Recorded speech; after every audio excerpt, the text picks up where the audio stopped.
Hindu marriage ಆ್ಯಕ್ಟ್ನ section 2ನ ಪ್ರಕಾರ ಹಿಂದೂಸ್, ಬುದ್ಧಿಸ್ಟ್ಸ್, ಜೈನ್ಸ್ ಅಥವಾ ಸಿಖ್ಸ್ಗೆ ಅಂದರೆ ಸಿಖ್ಸ್ ಧರ್ಮದ ವ್ಯಕ್ತಿಗಳಿಗೆ ಅಂದರೆ ತಂದೆ ತಾಯಿಯರಿಗೆ ಹುಟ್ಟಿದಂತಹ ಪ್ರತಿಯೊಬ್ಬ ಲೆಜಿಟಿಮೇಟ್ ಅಥವಾ ಇಲ್ಲೆಜಿಟಿಮೇಟ್ ಚೈಲ್ಡ್ ಕೂಡ ಹಿಂದೂ ಆಗ್ತಾನೆ.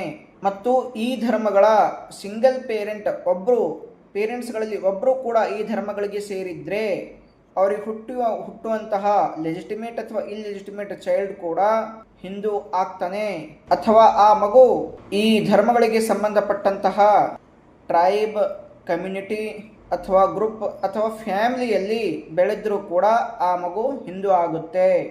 ಯಾವುದೇ ಒಬ್ಬ ವ್ಯಕ್ತಿ ಬೇರೆ ಧರ್ಮದಿಂದ ಈ ಧರ್ಮಗಳಿಗೆ ಕನ್ವರ್ಟ್ ಆಗಿದ್ರೆ ಅಥವಾ ರೀಕನ್ವರ್ಟ್ ಆಗಿದ್ರೂ ಕೂಡ ಆ ವ್ಯಕ್ತಿ ಕೂಡ ಹಿಂದೂ ಆಗ್ತಾನೆ.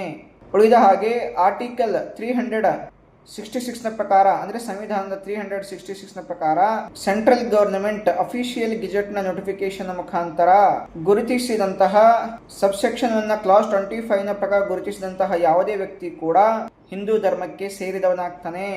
ಅಥವಾ ಯಾವುದೇ ಒಬ್ಬ ವ್ಯಕ್ತಿ ಧರ್ಮದಿಂದ ಹಿಂದೂ ಅಲ್ಲ, ಆತ ಬೇರೆ ಯಾವ ಧರ್ಮಕ್ಕೂ ಸೇರಿಲ್ಲ ಅಂದ್ರೂ ಕೂಡ ಆ ವ್ಯಕ್ತಿ ಕೂಡ ಹಿಂದೂ ಆಗ್ತಾನೆ.